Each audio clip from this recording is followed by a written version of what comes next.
కుండపోత వర్షాలకు కామారెడ్డి జిల్లా కకావికలమవుతోంది. నిజాం సాగర్ మండలంలోని బొగ్గు గుడిసె వద్ద వంతెన తెగింది. వరదలో 10 మంది ప్రజలు చిక్కుకుపోయారు. వంతెన పనుల కోసం వచ్చిన కార్మికులు అక్కడే ఉంటున్నారు. ఒక్కసారిగా వరద రావడంతో కార్మికులను వరద ముంచెత్తింది.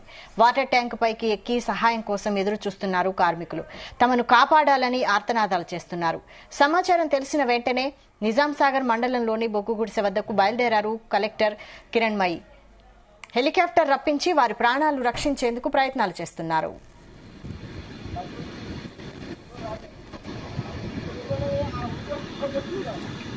దీనిపై మరిన్ని updates chief news coordinator Radhakrishna అందిస్తారు. రాధాకృష్ణ. వైశాలి, మొత్తంగా కూడా తెలంగాణలో ఈ రోజు ఒకవైపు వినాయక చవితి పండుగ ఉన్నా కూడా మరోవైపు వర్ణుడు మాత్రం తన బీభత్సం ఆగ్రహవేశం చూపిస్తున్నట్టు కనబడతా ఉంది. కుండపోత వర్షంతో ఒకవైపు మేఘ విస్ఫోటనం బద్దలై మొత్తం వరుణుడు ఆగ్రహంతో కామారెడ్డి జిల్లా అతలాకుతలమయ్యే పరిస్థితి కనబడతా ఉంది. సుమారు గతంలో చరిత్రలో ఎప్పుడు లేనట్టుగా 30 సెంటీమీటర్ల వర్షం ఏకదాటి కురిసిందంటే అర్థం చేసుకోవచ్చు. ఎక్కడికక్కడ ఉమ్మడి నిజామాబాద్ జిల్లాకు సంబంధించి ముఖ్యంగా కామారెడ్డి నిజామాబాద్ పరిధిలో నేషనల్ హైవే జాతీయ రహదారులు కొట్టుకుపోవడము, పలు కాలనీలు జలమయమవడం, కొన్ని తండాలు అయితే ఏకంగా మోకాళ్ళతో అంటే కనీసం అక్కడ మునిగిపోయే వాతావరణం, ఒక తండనే పూర్తిగా ఈ వరదలో కొట్టుకుపోయే పరిస్థితి ఉంది. అక్కడ ఉన్నటువంటి ప్రజలు కూడా తీవ్ర ఎత్తున ఆవేదనతో ఆర్తనాదాలు చేస్తా ఉన్నారు. తమని కాపాడాలి, రక్షించాలని చెప్పేసి ఒకవైపు వరద ప్రవాహం కొనగొడతా ఉంది, దానికి తోడు వర్షం కొనసాగుతా ఉంది. సహాయక చర్యలకు తీవ్ర ఇబ్బందులు ఎదురవుతున్నాయి. వాతావరణం సరిగ్గా అనుకూలించకపోవడం, అదే సందర్భంలో కంటిన్యూగా వర్షం పడుతుండటంతో కొంత జాప్యం అవుతోంది. దీంతో అక్కడ ఉన్నటువంటి ఎక్కడైతే తండావాసులకు సంబంధించినటువంటి మొత్తంగా కూడా ఆ అరచేతిలో ప్రాణాలు పెట్టుకొని బతుకున్నారని చెప్పవచ్చు. సో ఇదొక అంశం అయితే గతంలో ఎప్పుడు లేనట్టుగా ఇప్పుడు దేశవ్యాప్తంగా కూడా చాలా ఈ యొక్క ఫ్లాష్ ఫ్లడ్స్ రావడం మాత్రం తీవ్ర చర్చనీయాంశం అవుతా ఉంది. నాట్ ఓన్లీ తెలంగాణ, ఇప్పుడు చాలా రాష్ట్రాల్లో కూడా ఉన్నట్టుండి ఏకకాలంలో గంటల వ్యవధిలోనే ఒకేసారి వరద వస్తా ఉంది. దీనికి సందర్భించి క్లౌడ్ బరస్ట్ అంటే మేఘ విస్ఫోటనం ఉన్నట్టుండి ఏకకాలంలో దాదాపుగా గతంలో అంటే వర్షపాతం సాధారణ వర్షపాతం మామూలుగా రెగ్యులర్ గా 8-9 సెంటీమీటర్ల గతంలో నమోదైన పరిస్థితులు ఉండేవి. కానీ ఇప్పుడు ఊహించినట్టుగా 10 సెంటీమీటర్లు, 15 సెంటీమీటర్లు, 20 రోజుకు చూస్తా ఉంటే సీజన్ లో 23 సెంటీమీటర్లు, 30 సెంటీమీటర్లు దాటే పరిస్థితి వస్తుందంటే ఆ వర్షం తీవ్రత ఎంతుందో మనం అర్థం చేసుకోవచ్చు. ఏకదాటిగా వర్షం అంత స్థాయిలో పడుతున్నప్పుడు దానికి సంబంధించి వరద కూడా అదే స్థాయిలో వస్తుంది. సో ఇప్పుడు ఇటీవల కాలంలో తెలంగాణకు సంబంధించి ముఖ్యంగా ఇటు ఉమ్మడి మెదక్ జిల్లా కావచ్చు, ఉమ్మడి కరీంనగర్ జిల్లా, అదే సందర్భంలో ఉమ్మడి ఆదిలాబాద్ జిల్లా, ఉమ్మడి నిజామాబాద్, ఉత్తర తెలంగాణకు సంబంధించి స్పెసిఫిక్ గా ఇప్పుడు ఇదే రీజన్ గా అవుతుంది. ఉన్నట్టుండి గంటల వ్యవధిలో ఒక్కసారి వరద వచ్చి కాలనీలకు ముంచెత్తడము, అదే విధంగా ప్రాజెక్టులు, చెరువులు, వాగులు, వంకులు అన్ని కూడా నిండిపోయి వరద ఊర్లకు రావడం చూస్తా ఉంటే పరిస్థితులు కొంత తీవ్రతరం అవుతాయి. అంటే భౌగోళికంగా వస్తున్న మార్పులే ఇదంతటికి కూడా కారణం తెలుస్తా ఉంది. సో ఈ రోజు మాత్రం ఉత్తర తెలంగాణకు సంబంధించి ఉదయం నుంచి కూడా పెద్ద ఎత్తున ఎడతెరిపి లేని వర్షాలు కురుస్తా ఉన్నాయి. ఎక్కడికక్కడ అస్తవ్యస్తమైంది. చాలా చోట్ల వాగులు, వంతులు తెగిపోయిన పరిస్థితి ఉంది. వందలాది గ్రామాలు నీట మునిగిపోయాయి. కనీసం మనకు కొంత సమాచారం అందుతుంది కానీ ఇంకా అనేక గ్రామాలు ఈ యొక్క వర్షం దాటికి, వరదల దాటికి నీటిని ముంచెత్తిన నీటితో వరదతో చాలా గ్రామాలు ముంచెత్తినట్టుగా తెలుస్తా ఉంది. చాలా గ్రామాలు ఇప్పటికే మనం కొన్ని విజువల్స్ మనకు కనబడుతున్నాయి, చాలా తక్కువ. దీనికి లోపల ఇంకా చాలా తండాలు కావచ్చు, కొన్ని గ్రామాలు కావచ్చు పెద్ద ఎత్తున వరదకు అతలాకుతలం అవుతున్నాయని తెలుస్తా ఉంది. పలు వాహనాలు కొట్టుకొస్తున్నాయి. సో వ్యక్తులు గల్లంతయ్యే పరిస్థితి కనబడతా ఉంది. పశువులు, అదే విధంగా పశుపక్షాదులు కూడా ఆ వరదలు కొట్టుకుపోయే పరిస్థితి. మొత్తంగా కూడా వ్యవస్థ అతలాకుతలంగా ఉంది. ఊహించినట్టుగా వరదలు వస్తా ఉన్నాయి. ప్రభుత్వం కూడా సీఎం రేవంత్ రెడ్డి వీటికి సంబంధించి ఎప్పటికప్పుడు మానిటరింగ్ చేస్తా ఉన్నారు. జిల్లా కలెక్టర్లతోని, ప్రత్యేక అధికారులతోని, ఆ జిల్లాలకు సంబంధించి ప్రత్యేకంగా ఉమ్మడి మెదక్ జిల్లా, ఉమ్మడి నిజామాబాద్ జిల్లాకు సంబంధించి ప్రత్యేక అధికారులు నియమించి ఎప్పటికప్పుడు సమాచారం తెప్పించుకుంటుగా తెలుస్తోంది. పలు గ్రామాలు వరద నీటిలో చిక్కడంతో వారిని కాపాడేందుకు అన్ని రకాలుగా చర్యలు తీసుకోవాలని చెప్పేసి ఇప్పటికే కలెక్టర్లకు, ఆయా జిల్లాల కలెక్టర్లకు కూడా ఆదేశాలు జారీ చేశారు. వీరును బట్టి హెలికాప్టర్లను రంగంలోకి దించి వాళ్ళందరినీ కూడా సురక్షితంగా ఎలాంటి ప్రాణ నష్టం జరగకుండా అందరినీ వీలైనంత ఎక్కువ మందిని సురక్షిత ప్రాంతాలకు తరలించేందుకు అధికార యంత్రాంగం సిద్ధంగా ఉండాలి. ప్రభుత్వ పరంగా అన్ని చర్యలకు సిద్ధంగా ఉన్నామని చెప్పేసి కూడా సీఎం రేవంత్ రెడ్డి అధికారులకు ఆదేశించినట్టుగా తెలుస్తోంది. మరోవైపు హైదరాబాద్ లో కూడా ఉదయం నుంచి కూడా ఎడతెరిపి వర్షం కురుస్తా ఉంది. ఒకవైపు పండుగ సందర్భంగా వినాయక చవితి సందర్భంగా పెద్ద ఎత్తున మంటపాలు భారీ గన్నాతులు కొలువై తీరుతున్నారు. దీనికి సంబంధించి పెద్ద ఎత్తున విద్యుత్ కూడా ప్రభుత్వం వాటికి సంబంధించిన మంటపాలకు ఉచిత విద్యుత్తును ఇస్తుంది. ఈ నేపథ్యంలో కరెంటు సంబంధించి కూడా జాగ్రత్తగా ఉండాలి. విద్యుత్ స్తంభాలు విద్యుత్తుకు సంబంధించి, ఎందుకంటే ఒకవైపు వర్షం పడుతున్న నేపథ్యంలో ఇటీవల కాలంలో మనం చూసాము గణనాథుల తరలింపు సంబంధించి కొంత ఈ కరెంట్ షాక్ గురై చనిపోయిన పరిస్థితులు ఉన్నాయి. ఇప్పుడు దీనికి తోడు ఇప్పుడు వర్షాలు వస్తుండడంతో చాలా కరెంటు షాకులు కొట్టే ప్రమాదం ఉంది. సో అలాంటి వాటి పట్ల చాలా అప్రమత్తంగా ఉండాలని చెప్పేసి కూడా కొంత సూచనలు చేస్తా ఉన్నారు. సో మొత్తానికైతే ఉత్తర తెలంగాణకు సంబంధించి భారీ వర్షపాతం ఉదయం నుంచి కూడా అతలాకుతలం చేస్తా ఉంది. ముఖ్యంగా ఒక్కొక్క దగ్గర చూస్తా ఉంటే మనం వర్షపాత నమోదు వివరాలు చూస్తూ ఉంటే మధ్యాహ్నం 1 గంట వరకు నమోదైన వర్షపాత వివరాలను ఒక్కసారి కనుక మనం చూస్తే కామారెడ్డి జిల్లాకు సంబంధించి రాజంపేటలో అక్కడ ఆరుగొండలో 31.9 సెంటీమీటర్ అంటే 31 సెంటీమీటర్ దాదాపు 32 సెంటీమీటర్ల వర్షం కురిసిందంటే మనం అర్థం చేసుకోవచ్చు. ఇటీవల కాలంలో తెలంగాణలో ఈ స్థాయి వర్షపాతం ఎక్కడ నమోదు కాలేదు. సో అది కామారెడ్డి జిల్లాలోనే నమోదైందని తెలుస్తా ఉంది. ఈ రోజు ఈ సీజన్ లో ఇప్పుడు 31 సెంటీమీటర్లు అంటే ఇది క్లౌడ్ బరెస్ట్. దీని వల్లనే కామారెడ్డి జిల్లా మోస్ట్ ఎఫెక్టెడ్ గా ఫ్లడ్ ఎఫెక్టెడ్ ఏరియాగా జిల్లాగా మారిపోయిందని చెప్పవచ్చు.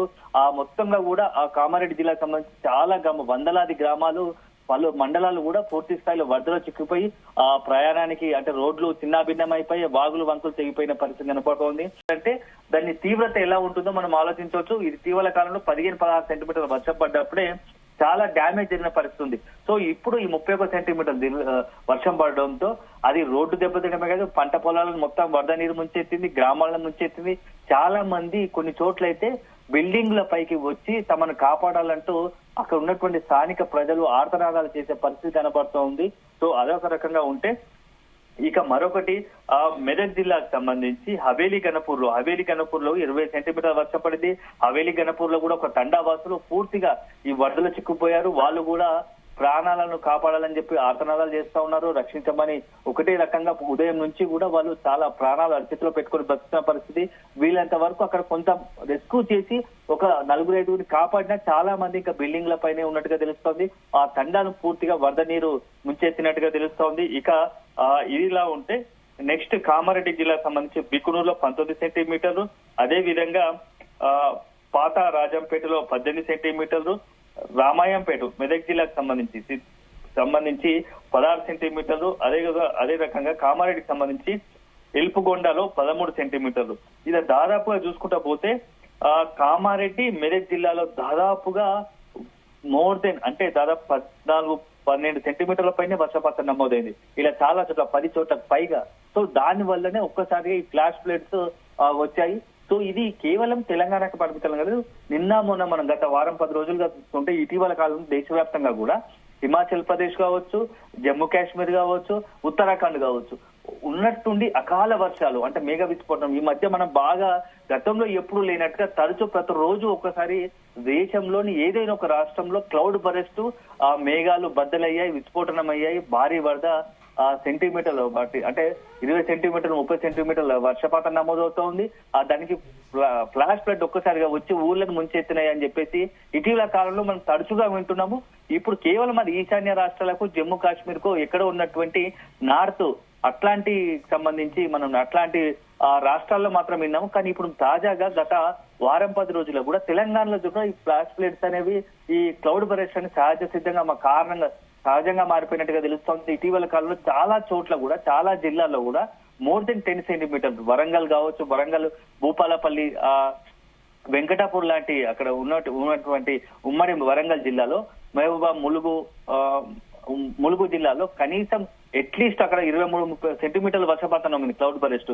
ఇక తాజాగా ఇటు నల్గొండ జిల్లాకు సంబంధించి కావచ్చు, అదే విధంగా ఇటు ఖమ్మం జిల్లాకు సంబంధించి చాలా జిల్లాల్లో ఇటీవల కాలంలో ఆదిలాబాద్ జిల్లాలో వర్షపాతం మినిమం గా చాలా చోట్ల 20 సెంటీమీటర్ల వర్షపాతం నమోదైన పరిస్థితులు ఉన్నాయి. ఇవి ఒక పక్కన పెడితే ఇక హైదరాబాద్ లాంటి జన సామర్థ్యం ఎక్కువ ఉన్నటువంటి జిల్లాలు, జనాభా ఎక్కువ ఉన్న చోటు ఇది ఏంటంటే నిత్యం లక్షలాది మంది ఇక్కడ ప్రయాణిస్తుంటారో అలాంటి చోట్ల కూడా 8, 9, 10 సెంటీమీటర్ 12 సెంటీమీటర్ భారీ వర్షపాతం నమోదవుతుంది. సో ఇదంతా కూడా గ్లోబల్ వార్మింగ్ ఇటీవల కారణంలో పర్యావరణంలో ఏర్పడుతున్న మార్పులు, దానికి కొంత మనం కూడా కారణమవుతున్నామని చెప్పొచ్చు. సో దీని వల్లనే ఇలాంటి పరిస్థితి ఏర్పడుతుంది. ఇది కేవలం హెచ్చరిక మాత్రమే. భవిష్యత్తులో ఇలాంటి క్లౌడ్ బరస్ట్ కావచ్చు, ఇలాంటి ఫ్లాష్ ఫ్లడ్స్ మాత్రం ఊహించని పతాక స్థాయికి చేరుతాయి. అప్పుడు మనం చాలా ఇబ్బందికర పరిస్థితులు ఎదుర్కోవాల్సి వస్తాయని చెప్పేసి చాలా మంది శాస్త్రవేత్తలు చెప్తా ఉన్నారు. ఎందుకంటే ఇది కేవలం మనం గతంలో చూడలేము, ఇది ప్రారంభమే. భవిష్యత్తులో ఈ వర్షాకాల సీజన్ కావచ్చు, ఇలాంటివి భవిష్యత్తులో చాలా చూడాల్సి వస్తాయి ఇలాంటి ప్రమాదాలు. సో కొంత మనమే నియంత్రణ ఉండాల్సిన అవసరం ఉంది. పర్యావరణాన్ని కాపాడుకోవాల్సిన, పర్యావరణాన్ని సమతుల్యం చేయాల్సిన బాధ్యత మన అందరిపైన ఉందనేది ఆ శాస్త్రవేత్తలు కొంతమంది మనకు చెప్తున్న మాట. ఇది ఇలాగే వదిలేస్తే అసలు ఊర్లు, కొన్ని జిల్లాలే, రాష్ట్రాలే కొట్టుకుపోయే పరిస్థితి ఉంటుంది. ఎందుకంటే నిన్న మొన్న మనం జమ్మూ కాశ్మీర్ కావచ్చు, హిమాచల్ ప్రదేశ్ లో ఆ వరద దాటికి ఊళ్ళే కొట్టుకుపోయే పరిస్థితి ఉంది. ఒకవైపు కొండ చర్యలు, మరోవైపు వరద, రాకాసి వరద దాటికి ఊర్లే కొట్టుకుపోయిన పరిస్థితి. సో ఇప్పుడు అది కేవలం మనకు ఇది స్టార్టింగ్ స్టేజ్ అని చెప్తున్నారు. భవిష్యత్తులో ఇలాగే కొనసాగితే, గ్లోబల్ వార్మింగ్ ఇలాగే కంటిన్యూ అయితే చాలా పెను ప్రమాదాలకు కారణమవుతా ఉంది. సో చాలా మంది ప్రాణ నష్టం జరిగే అవకాశం ఉంటుంది. ఇది భవిష్యత్తుకు మనకు ఒక సంకేతము, ప్రమాదాలకు సంకేతం. కాబట్టి చాలా జాగ్రత్తగా మన వంతుగా పర్యావరణాన్ని కాపాడుకోవాల్సిన బాధ్యత ఉందని చెప్పేసి కూడా నిపుణులు, వాతావరణ శాఖకు సంబంధించిన ఇతర నిపుణులు హెచ్చరిస్తా ఉన్నారు. సో ఈ రోజు మాత్రం ఇప్పుడు మనకు ఉమ్మడి మెదక్ జిల్లా, నిజామాబాద్ జిల్లాకు సంబంధించినటువంటి వర్షపాతాలు ఎవరూ ఊహించనివి. నిన్నటి వరకు కాస్త వాతావరణ వర్షాలు తగ్గి 2-3 రోజులుగా ఎండగా ఉంది. నిన్న నుంచి కూడా మళ్ళీ సాయంత్రం నుంచి ఒక్కసారిగా మారిపోయింది. ఎందుకంటే బంగాళాఖాతంలో ఏర్పడినటువంటి అల్పపీడనం కారణంగా తెలుగు రాష్ట్రాల్లో విస్తారంగా వర్షాలు పడతా ఉన్నాయి. సో నిన్న నుంచి కూడా కాస్త ముసురు, కొంత హైదరాబాద్ దాటి నగరంలో కూడా 3 సెంటీమీటర్లు 4 సెంటీమీటర్ల వర్షపాతం నమోదు. ఈ నిన్న నుంచి కూడా ఇప్పటి వరకు కంటిన్యూస్ గా తెలంగాణలో పలు జిల్లాల్లో వర్షపాతం నమోదవుతోంది. అది కూడా మోస్తారు నుంచి భారీ, అతి భారీ వర్షాలు కూడా నమోదవుతున్నాయి. సో ఈ రోజు రేపు కూడా ఈ వర్షాలు ఉండే అవకాశం ఉన్న నేపథ్యంలో చాలా అలర్ట్ గా ఉండాల్సిన అవసరం ఉందని చెప్పేసి కూడా అధికార యంత్రాంగానికి ఇప్పుడు వాతావరణ శాఖ హెచ్చరిస్తా ఉంది. ప్రభుత్వం కూడా సిద్ధమైంది. ఎందుకంటే ఒకవేళ గనక ఇలాంటి వర్షపాతాలే 10, 12, 15, 20 సెంటీమీటర్ల వర్షపాతం కన్నా హైదరాబాద్ లాంటి మహానగరంలో జనం సాంద్రత ఎక్కువ ఉన్నట్టు నగరాల్లో వస్తే, అప్పుడు వరదలు వస్తే, ఆకస్మిక వరదలు వస్తే పరిస్థితి ఎలా ఉంటుందో అది ఊహించడానికి కూడా అందరి పరిస్థితి. సో అందుకోసమే చాలా జాగ్రత్తగా ఉండాలి. ముందస్తుగానే వర్షపాతానికి సంబంధించి ఎప్పటికప్పుడు వాతావరణ శాఖ అలర్ట్ చేస్తోంది. ప్రభుత్వం కూడా స్థానిక ప్రజలకు సంబంధించి ఎప్పటికప్పుడు కొంత అలర్ట్ చేస్తా ఉంది. సో ఇది చాలా కొంత ప్రమాద గంటికలు అని మనం చెప్పాల్సి ఉంటుంది. సో మొత్తానికైతే ఈ వాతావరణం ఈ రోజు ఇటీవల కాలం నమోదవుతున్న వర్షపాతాలు మాత్రం కొంత మనకు ఈ యొక్క గ్లోబల్ వార్మింగ్ ఎఫెక్ట్ అనే ఒక మాట వాదన వినబడతా ఉంది. Vaishali. Okay, thank you Radhakrishna.